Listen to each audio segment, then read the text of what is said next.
In 378 AD, the Eastern Roman Empire went to battle against the Goths at Adrianople. 30,000 Roman soldiers moved in, sure they would win. But the Goths had a surprise, hidden horsemen waiting to attack from the side.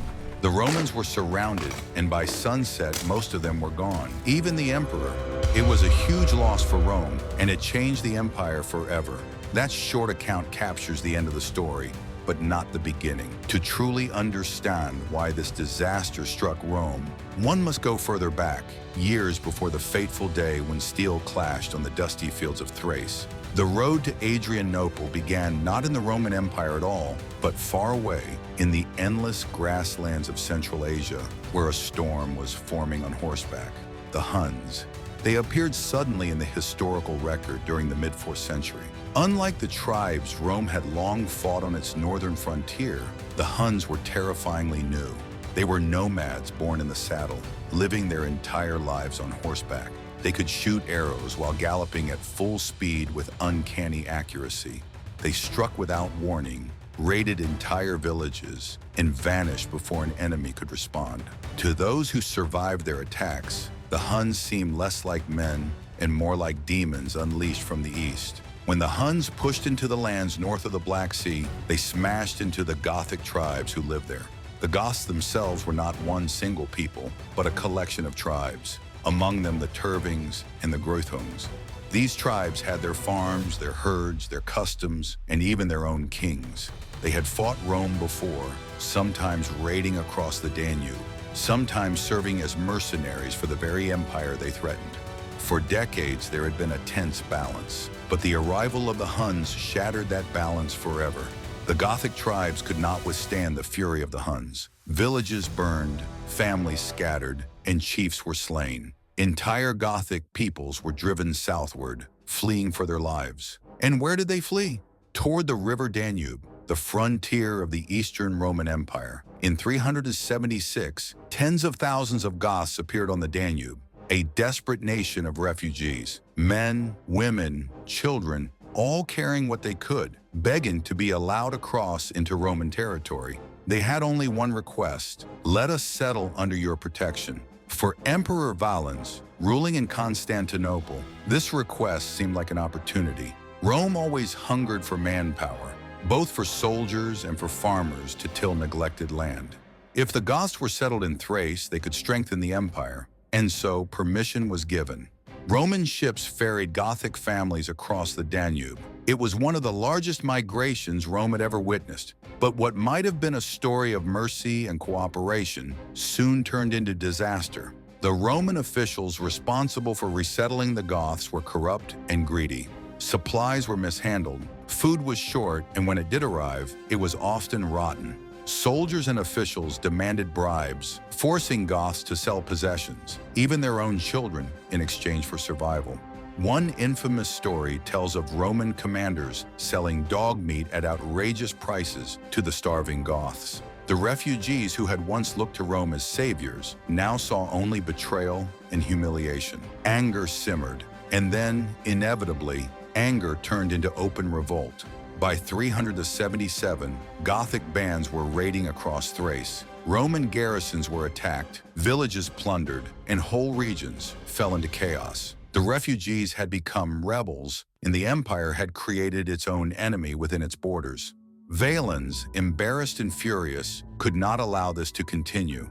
The Eastern emperor had already been dealing with tensions against the Persians in the east, but this rebellion in Thrace cut at the heart of his prestige. Rome was supposed to be a power that dominated outsiders, not one that let them roam freely inside imperial lands. Valens ordered his generals to bring the Goths under control, but initial attempts failed. The Goths were fighting not as scattered bands, but as an organized force under their leader, Fritigern.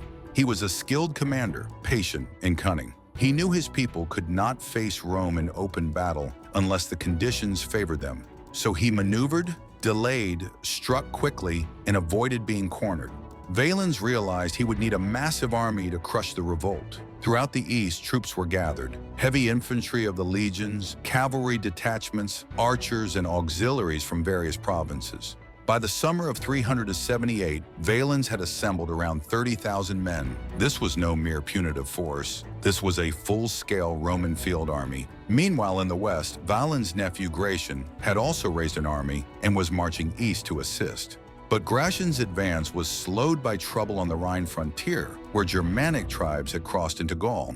By the time Gratian secured his territory, Valens was already deep in preparations for his own campaign. Here, Valens faced a fateful choice. He could wait for Gratian and attack with overwhelming combined strength, or he could strike now and claim all the glory himself. The temptation of a solo victory proved too strong. Valens had been emperor for over a decade, but his reign lacked the kind of dazzling military triumphs that secured an emperor's legacy. If he destroyed the Goths alone, the victory would be his, not shared with a younger nephew. So Valens made the fatal decision to move forward without Gratian. In early August of 378, Valens and his 30,000 marched toward Thrace, where Fritigern and the Goths had gathered near the city of Adrianople. The Goths had set up a defensive wagon circle, a lager with their families and supplies inside. Their warriors stood ready outside, but crucially, much of their cavalry was away raiding. Valens' scouts reported that the enemy had perhaps 10,000 fighting men. If this was true, Rome outnumbered them 3-1. Confidence spread through the Roman ranks. On August 9th, the two sides faced each other. The day was blisteringly hot. Roman soldiers, weighed down by armor, marched across dusty ground under the punishing sun. When they reached the battlefield, they were already tired and thirsty. Fritigern, knowing he could not win without his cavalry, delayed. He sent envoys to Valens, pretending to negotiate. He asked for hostages, for gifts, for peace terms. Each was merely a stalling tactic. He needed only time, for his horsemen were on their way. The Roman soldiers stood in the heat for hours. Arguments broke out among the Roman commanders. Some urged caution, others pressed for immediate attack. As the hours dragged on, discipline faltered. At some point, Roman cavalry on the left wing advanced prematurely against Gothic positions. The fighting began, even before Valens had given a clear signal. And it was at that moment, as dust and shouts filled the air, that the Gothic cavalry returned. Thousands of horsemen swept into view, charging down from the hills straight into the Roman flanks. The timing was perfect, almost as if Fritigern had orchestrated the entire day to hinge on this arrival. The Romans, tightly packed and already weary, were struck like an anvil hit by a hammer. The impact was devastating. The Gothic horsemen cut into the sides of the Roman army, breaking formations apart.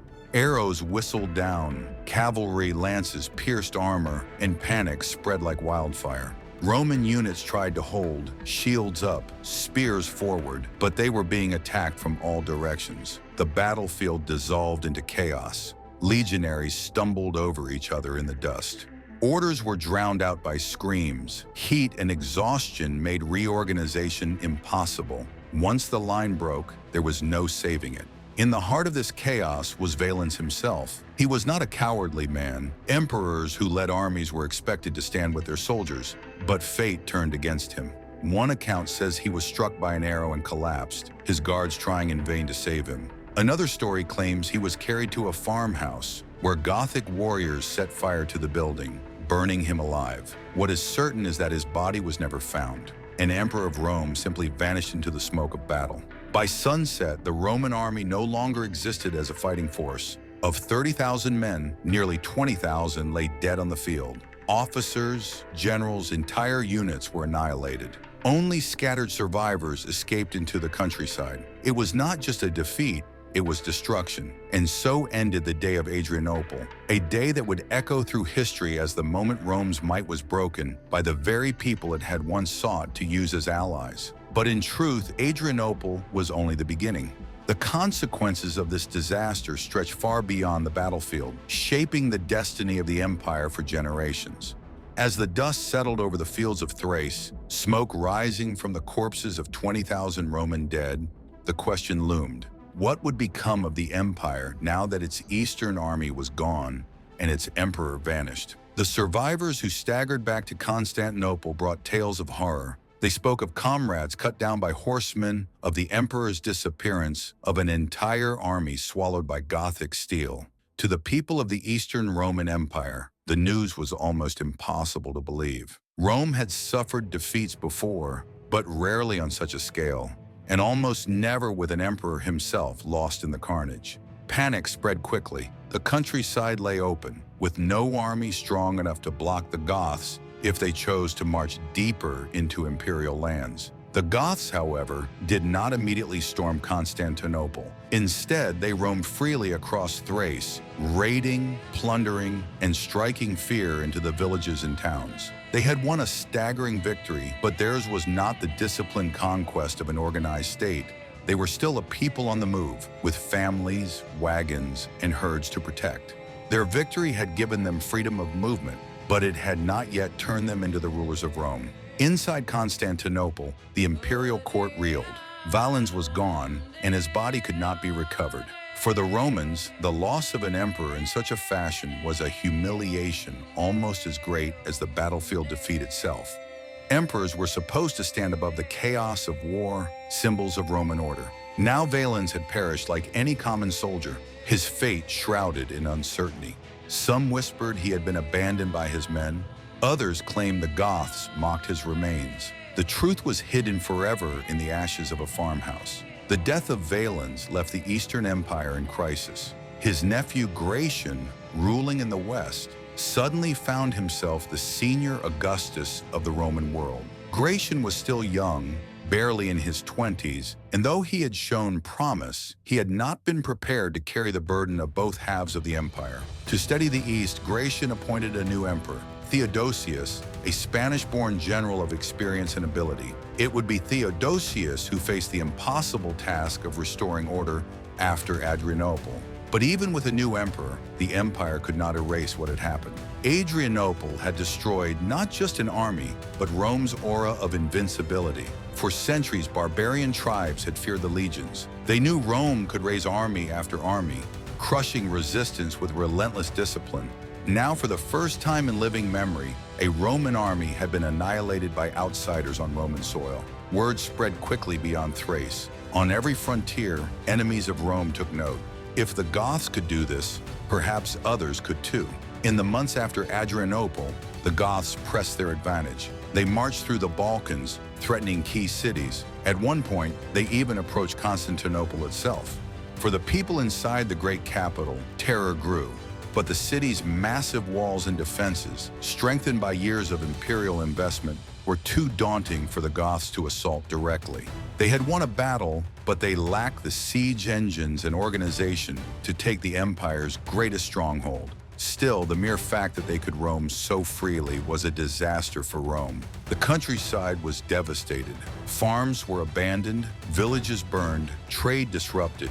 The empire faced famine, economic collapse, and political instability, all because one battle had been lost. Historians often compare Adrianople to Cannae, the ancient battle where Hannibal surrounded and destroyed a Roman army in 216 BC. But while Rome of the Republic had recovered from Cannae, the Rome of the 4th century was no longer the same. Its resources were stretched, its armies smaller, its citizens weary from centuries of warfare. After Cannae, Rome had risen stronger. After Adrianople, Rome staggered. Theodosius, newly elevated as emperor, realized the truth. He could not simply raise another army and crush the Goths by force. Rome no longer had the manpower to throw away tens of thousands of men in fresh campaigns. He needed another solution. He needed to negotiate. This was perhaps the most lasting consequence of Adrianople. Before, Rome had always dealt with barbarians from a position of superiority. Tribes could be hired as allies, settled in small numbers, or destroyed if they resisted. But after Adrianople, Rome had to recognize that the Goths were too strong to be treated like beggars at the gate. They had to be accepted, at least partially, as equals. In the years after 378, Theodosius worked to rebuild the shattered Eastern army while at the same time negotiating with the Goths. Eventually, a settlement was reached. The Goths would be allowed to live within the empire's borders as foederati, federated allies. They would keep their leaders, maintain their own identity, and in return provide military service to the empire. It was a compromise born not of Roman generosity, but of Roman weakness. For the Goths, it was proof that they had forced Rome to bend. No longer were they merely outsiders pleading for land. They were now a recognized people inside the empire, powerful enough to command respect. But the uneasy peace solved little in the long run. The Goths were inside the empire now, not as Romans, but as a foreign body within Roman flesh. Tensions remained, and future generations of Goths would rise again. Most famously in 410, when Alaric, a Gothic leader, marched into Italy and sacked the Eternal City itself. That act of devastation, which shocked the world, can be traced directly back to the victory at Adrianople. What Adrianople revealed most clearly was that Rome had changed. The empire could no longer dictate terms as it once had. Its armies were no longer invincible. Its enemies were no longer awed by its name alone. Rome was still mighty, still wealthy, still formidable, but the illusion of eternal strength had been shattered. For ordinary Romans in the provinces, the consequences were devastating. Farmers in Thrace saw their lands ruined, their harvests stolen, their homes burned. Refugees flooded into cities, straining supplies. Fear became a constant companion. Every distant dust cloud might signal Gothic raiders. Every rumor spread panic. For decades, the memory of Adrianople haunted the Balkans like a ghost. And yet, for all its destruction, the battle did not destroy the empire outright. The Eastern Empire survived. Constantinople stood. Trade eventually resumed. The bureaucracy carried on. Rome was wounded, but not slain. Still, the wound festered and the scar remained. Centuries later, historians would look back and mark Adrianople as the beginning of the end for the Roman Empire. Not because the empire fell immediately, it endured in the East for another 1,000 years, but because the battle exposed a truth that could not be hidden. Rome was mortal. The legions that had once marched unchallenged from Britain to Syria, from the Rhine to the Nile, could now be broken. An emperor could fall, his body lost and unburied. And the barbarians at the gates were no longer trembling in fear. They were walking inside to stay. Adrianople was the crack in the armor, the fracture in the stone. And once such a fracture appears, no matter how long the wall stands, it will never again be whole. As the Goths roamed the Balkans and Theodosius struggled to steady the empire, the lesson of Adrianople hung heavy in the air. Rome's glory was not eternal, and though the empire survived, its destiny had been altered forever. Theodosius worked tirelessly in the aftermath. He reorganized the shattered Eastern army, recruiting not only Romans, but also barbarians, even Goths themselves, into the ranks. It was a sign of how the empire had changed. Where once Rome had dictated terms to outsiders, now it depended on them for survival. These new foederati agreements bound the Goths to Rome, but the arrangement was uneasy, almost unnatural. The Goths were allowed to live on Roman land, governed by their own leaders, owing loyalty only as long as it suited them. They were inside the empire, yet never truly part of it. In this fragile peace lay the seeds of future disaster. The Goths remembered Adrianople as their great victory, proof that Rome could be beaten. The Romans, meanwhile, remembered it as their shame, a scar on their pride. Neither side forgot, and neither side forgave. The decades that followed carried echoes of that August day in 378. Whenever the empire faced difficulties, economic decline, political strife, or pressure on its borders, the memory of Adrianople returned like a shadow. And in 410, that shadow became reality when the Goths under Alaric marched into Italy and sacked the city of Rome itself. It was the first time in 8 centuries that Rome had fallen to foreign invaders. The shock was so great that even faraway nations spoke of it as the end of the world. Yet in truth, that calamity had its roots in Adrianople. For it was at Adrianople that the Goths learned Rome could be beaten, and it was at Adrianople that Rome began the long descent from master of the world to prey for its enemies. Historians often debate the true meaning of the battle. Was it the single moment that doomed the Western Empire? Or was it simply one step along a path that Rome was already walking? A slow decline hastened by corruption, overextension, and the weight of empire. Whatever the answer, Adrianople remains one of history's great turning points. It was not just a battle lost. It was a curtain pulled back, exposing the vulnerability of a power that had once seemed eternal. For centuries, the Roman legions had marched across the known world, feared and unbeaten.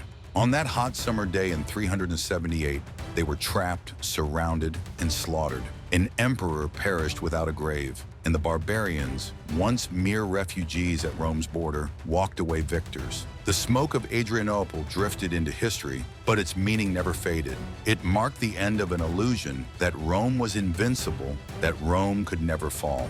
The empire would linger for centuries more, mighty in name and tradition. Yet after Adrianople, it was never the same. And so the battlefield of Thrace, where 30,000 marched and 20,000 fell, remains etched into memory as the day the empire changed forever. If you like this story and want to see more impossible confrontations like this one, subscribe to the channel, activate the bell, and leave us your opinion in the comments. And as always, may Mars guide you in battle.